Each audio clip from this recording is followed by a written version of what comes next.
ఇప్పుడు మనతో పాటు RJ inspiration hands chairman Uma Karthik గారు ఉన్నారు. నమస్తే అండి. నమస్తే అండి. హాయ్. ఫస్ట్ ఆఫ్ ఆల్ మీకు థ్యాంక్స్ అండ్ కంగ్రాచులేషన్స్ అండి. ఇంత మంచి కార్యక్రమాన్ని మీరు ఈరోజు స్టార్ట్ చేశారు. సో ఇక్కడికి వచ్చిన మీరు ఎవరైతే సెలెక్ట్ చేసుకున్నారో వాళ్ళందరూ కూడా చాలా హ్యాపీగా వాళ్ళ వర్డ్స్ అన్ని చెప్పారు. చాలా బాధపడుతూ మాకు ఎవ్వరు హెల్ప్ చేయట్లేదు, సో ఇట్లా ఈ ఆర్జే హెల్పింగ్ హ్యాండ్స్ వాళ్ళు, మాకు ఇన్స్పిరేషన్ హ్యాండ్స్ వాళ్ళు చాలా హెల్ప్ చేశారు, చాలా హ్యాపీగా ఉందని ఫీల్ అవుతున్నారు. సో దీంట్లో చాలా డౌట్స్ కూడా ఉన్నాయి మాకు. సో అసలు ఫస్ట్ ఆఫ్ ఆల్ మీరు ఇది ఎప్పుడు స్టార్ట్ చేశారు, ఎట్లా స్టార్ట్ చేయాలనిపించింది మీకు? దానికి చాలా పెద్ద స్టోరీ ఉందండి. అది అందరూ కూడా ఫస్ట్ నన్ను అడిగే కామన్ క్వశ్చన్, ఎందుకు స్టార్ట్ చేసావు, ఇంత చిన్న ఏజ్ లో ఎందుకు స్టార్ట్ చేసావు, పిల్లలు పెట్టుకొని నీకు ఎలా పాసిబుల్ అవుతుంది, ఫండ్స్ ఎలా వస్తున్నాయి, కెరియర్ ఎందుకు వదులుకొని మరి వాళ్ళ కోసం ఇలా స్టార్ట్ చేశారని అడుగుతున్నారు. సో అది నిన్న అనుకుంటే ఈరోజు స్టార్ట్ చేసింది కాదు. నేను బిఫోర్ మ్యారేజ్ 8 years వర్క్ చేశాను ఎంప్లాయీగా. తర్వాత మ్యారేజ్ అయిపోయింది అండ్ తర్వాత సమ్ డిస్టర్బెన్స్ అంటే 2 బేబీ నాకు లాస్ అయింది. తర్వాత మళ్ళీ నాకు ఇప్పుడు బాబు పాప. సో ఇది ఎందుకు చెప్తున్నానంటే ఆ జర్నీలో నేను చాలా నేర్చుకున్నాను. 8 years జాబ్ చేసేటప్పుడు ప్లస్ మ్యారేజ్ అయిపోయాక నాకు 2 మిస్క్యారేజ్ అవ్వడము, అయినా నాకు సాటిస్ఫాక్షన్ లేదు. అంటే నేను ఆ జాబ్ చేసేటప్పుడే నేను చాలా కష్టపడ్డా. ఒక ఫ్రంట్ ఆఫీస్గా నేను జాయిన్ అయ్యాను. తర్వాత ఒక మంచి పొజిషన్లో వెళ్ళే టైంలో నేను మ్యారేజ్ చేసుకోవాల్సి వచ్చింది. తర్వాత ఇలా డిస్టర్బెన్స్ అవ్వడము, అంటే వెనక తిరిగి చూస్తే నేను చాలా ఒంటరిగా ఫీల్ అయ్యే క్షణాలు చాలా ఉన్నాయి. అండ్ అయినా కానీ కూడా నేను ఏదో చెయ్యాలి, మ్యారేజ్ అయిపోయింది, పిల్లలు ఉన్నారు, ఓకే, బట్ నేను నా కాళ్ళ మీద నేను ఏం స్టడీగా ఇంకా ఏమి నిల్చోలేకపోయాను వర్క్ పరంగా. కానీ ఏదైనా అంటే హస్బెండ్ ఉంటారు సపోర్టుగా, తను ఎంతవరకు చేయాలో అంత ఉంటారు. బట్ ప్రతి ఒక్కరూ చదువుకొని జాబ్ చేశాక మనకంటూ ఓన్గా ఏదైనా చేయాలి అన్నది ఉంటుంది. అది నేను అక్కడ డ్రాప్ అయిపోయాను జాబ్ చేసే టైంలో.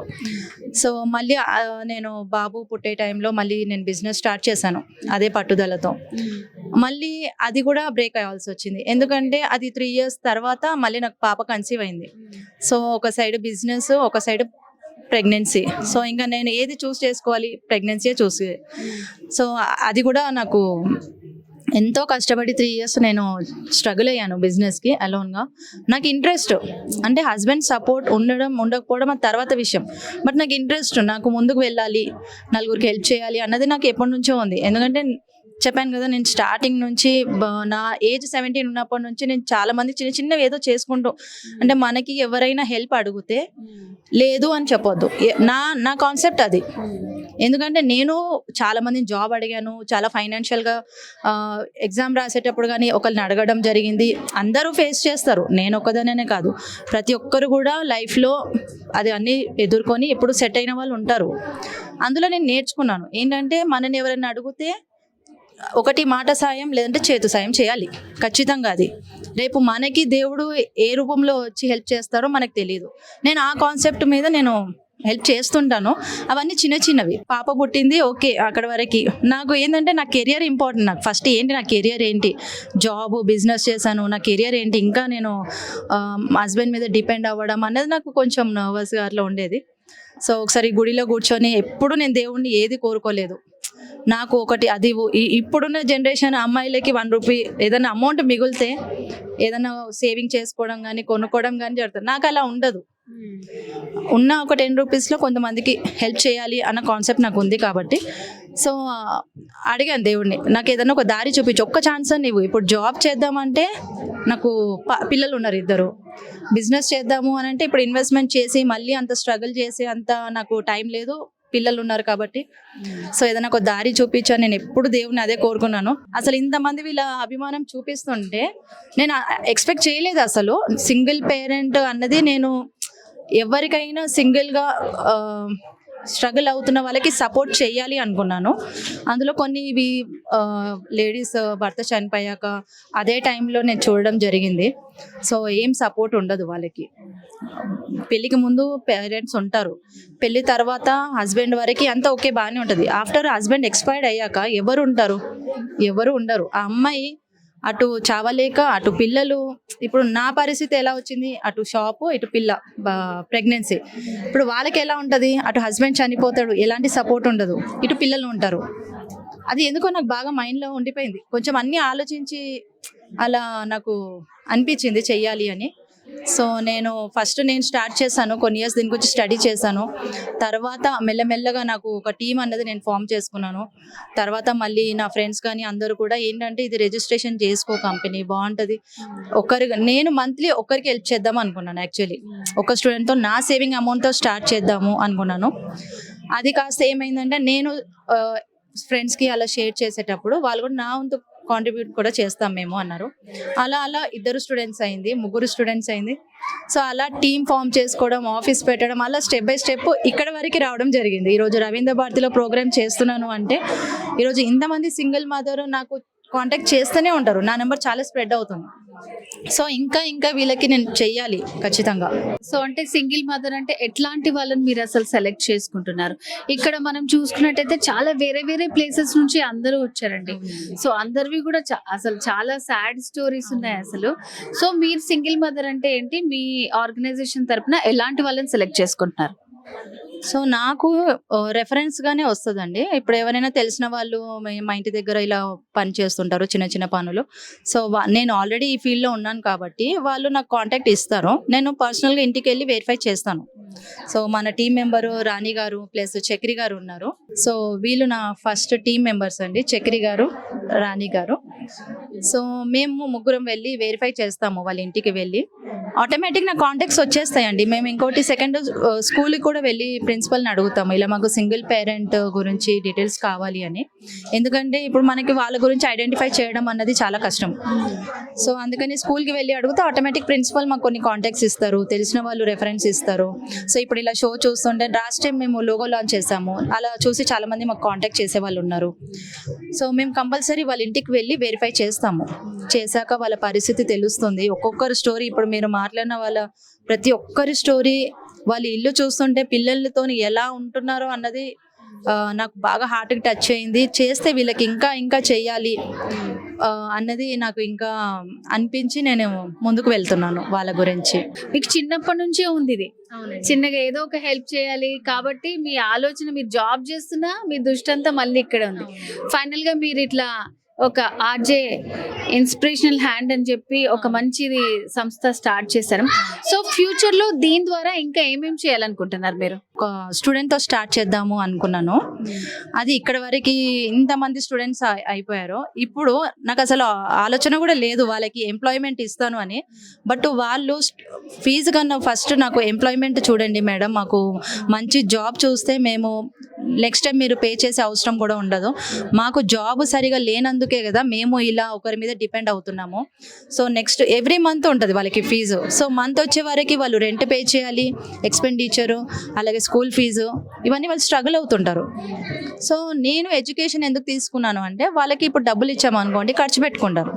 వాళ్ళకి పిల్లలు ఉండే దగ్గర మనం డబ్బులు ఎంత ఇచ్చినా తక్కువే. కాబట్టి ఎడ్యుకేషన్ ఏంటంటే అది వాళ్ళకి ఒక అట్లీస్ట్ ఒక లైఫ్ ఇచ్చినట్టు ఆ టెన్షన్ అన్నది ఉండదు వాళ్ళకి. సో ఎడ్యుకేషన్ నేను చూసుకుంటానని వాళ్ళకి నేను మాట ఇవ్వడం జరిగింది. సో ఇప్పుడు నేను నెక్స్ట్ ఏమనుకుంటున్నానంటే వాళ్ళకి ఎంప్లాయ్మెంట్ చేద్దాము, ఏదైనా ఒకటి ప్లానింగ్ అనుకుంటున్నాము మా టీంతో కలిసి. సో ఫస్ట్ మేము బిజినెస్ అనుకున్నాము, న్యాచురల్ ఫుడ్ ఇద్దాము అనేసి. ఎందుకంటే వీళ్ళంతా అన్ఎడ్యుకేటెడ్ ఉన్నారు. ఎడ్యుకేటెడ్ అంటే వాళ్ళు మంచి జాబ్ ఏదైనా చూసుకుంటారు. సో వీళ్ళంతా అన్ఎడ్యుకేటెడ్, ఫ్యామిలీ సపోర్ట్ లేదు వీళ్ళకి, ఓన్ హౌస్ కూడా లేదు వీళ్ళకి. అంటే రెంట్ పే చేసుకుంటూ, అంటే ఓన్లీ హ్యాండ్ వర్కే వచ్చు వీళ్ళకి.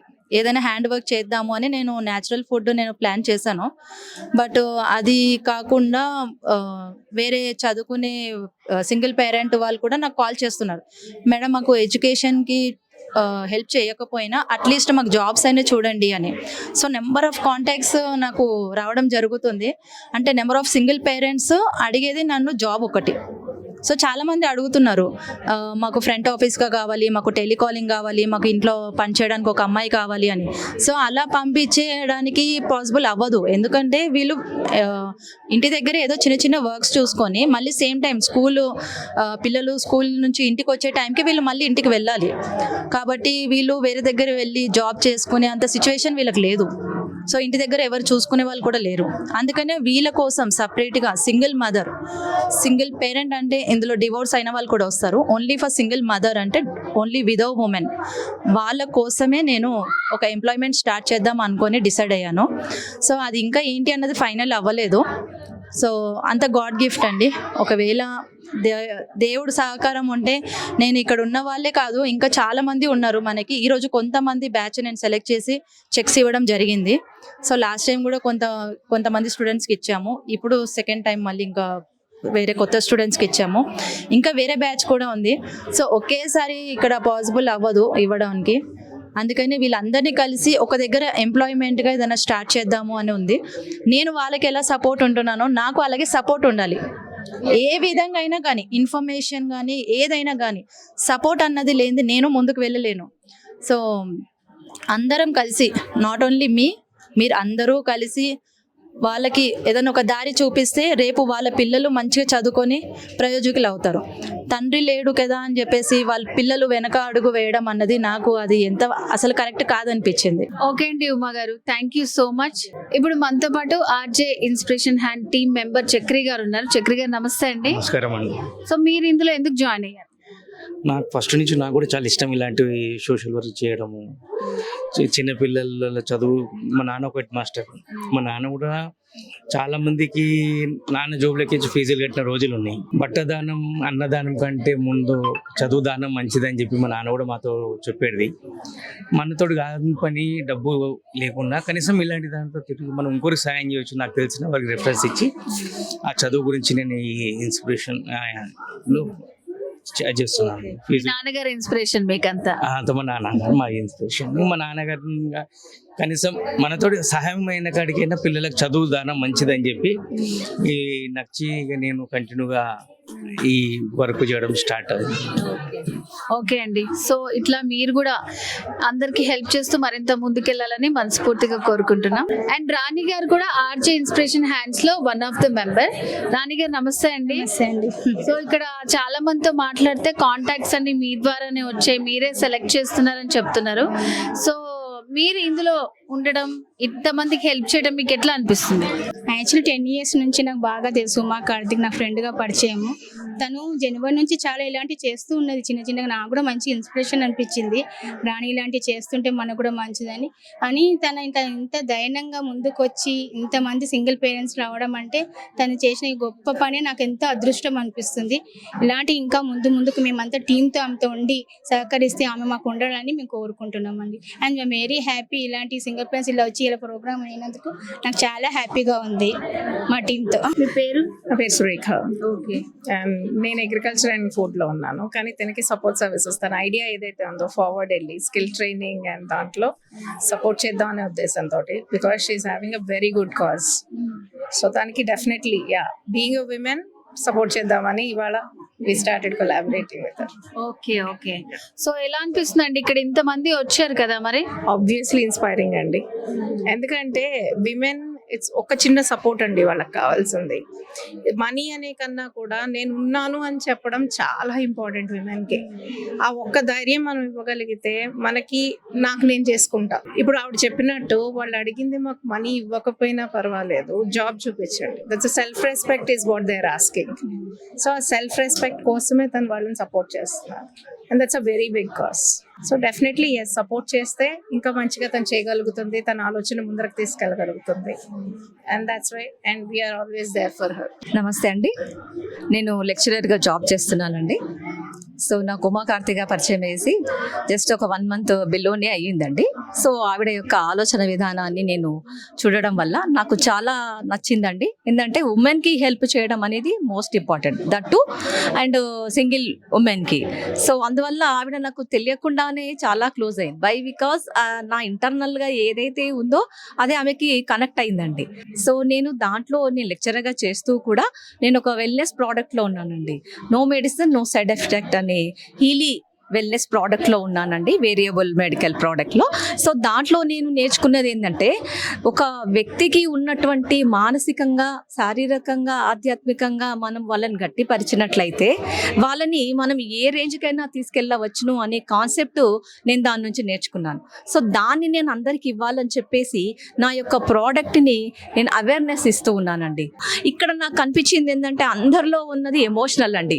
మనం ఎంత వాళ్ళకి బ్యాక్ పుష్ చేస్తున్నా ఎమోషనల్ అనేది ఉన్నంత వరకు ఏదో వెల్తిగానే కనిపిస్తుంది. ఆ ఎమోషనల్ అనేది ఒక్కటి బయటకు వచ్చింది అనుకోండి, వాళ్ళలో ఇన్ఫీరియారిటీ కాంప్లెక్స్ పోయి ఇన్నర్ స్ట్రెంత్ అనేది డెవలప్ చేసినట్లయితే వాళ్ళు దేనికైనా ముందుకెళ్ళడానికి రెడీ అవుతారండి. అలాంటి కాన్సెప్ట్ ఇవ్వాలి అని అనుకున్నప్పుడు నేను ఉంటానని ఉమ్మగారికి చెప్తున్నానండి. ఎవరైనా అలా బాధలో ఉన్నట్లయితే నాకు కనెక్ట్ చేస్తే వాళ్ళకి నేను ఒక 2-3 డేస్లో వాళ్ళకి మోటివేషన్స్ ద్వారా నేను వాళ్ళకి ఎమోషనల్స్ నుంచి బయటకు తీసుకురావడానికి నా వంతు సహకారాన్ని ఉమ్మగారికి అందిస్తానని చెప్తున్నానండి. థ్యాంక్ యూ అండి. సో వ్యూవర్స్ చూసారు కదండి, ఈ రోజు రవీంద్ర భారతిలో జరిగినటువంటి ఆర్జే ఇన్స్పిరేషన్ హ్యాండ్స్ వాళ్ళ కార్యక్రమం చాలా మంచి ప్రోగ్రామ్ అండి ఇది. సో ఇక్కడికి వచ్చిన వాళ్ళందరూ కూడా వాళ్ళ బాధని షేర్ చేసుకున్నారు. వాళ్ళకి ఈ ఫౌండేషన్ తరపున జరిగేటటువంటి హెల్ప్కి చాలా సంతోషపడుతున్నారు. అండ్ వాళ్ళకు కూడా మరింత సపోర్ట్ కావాలని మనస్ఫూర్తిగా నేను కూడా కోరుకుంటున్నాను. మన సైడ్ నుంచి కూడా సపోర్ట్ ఉండాలి. సో ఇలాంటి వాళ్ళు మీకు ఎవరన్నా తెలిస్తే తప్పకుండా ఇలాంటి సంస్థని మీరు కాంటాక్ట్ చేయొచ్చు. సో ఇది ఇవాల్టి ప్రత్యేక ప్రోగ్రామ్. మరో కార్యక్రమంలో మళ్ళీ కలుద్దాం. నమస్తే.